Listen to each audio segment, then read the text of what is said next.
পরিবেশ রক্ষার জন্য আবেদন।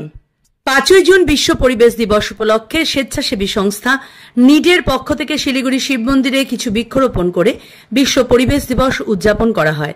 অনুষ্ঠানে সেই সংগঠনের সদস্য কৌশিক দত্ত, শুভদীপ ঘোষ, বিষ্ণুপদ বিশ্বাস, কিংসুক দাস এবং আকাশ পাল সহ অন্যান্যরা উপস্থিত ছিলেন। পরিবেশ রক্ষা করার জন্য তারা সকলের উদ্দেশ্যে বার্তা দেন।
আমরা আজকে নিডের তরফ থেকে, নিড মানে আমাদের একটি নন পলিটিক্যাল অর্গানাইজেশন, যেটা এনভায়রনমেন্ট এবং সোশ্যাল কিছু কাজ আমরা করে থাকি।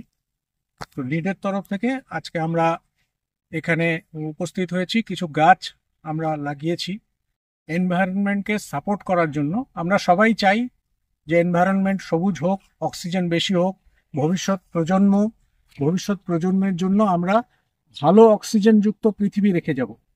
সেই জন্যই আমাদের এই ছোট্ট পরিকল্পনা এবং এই ছোট্ট কাজকর্ম।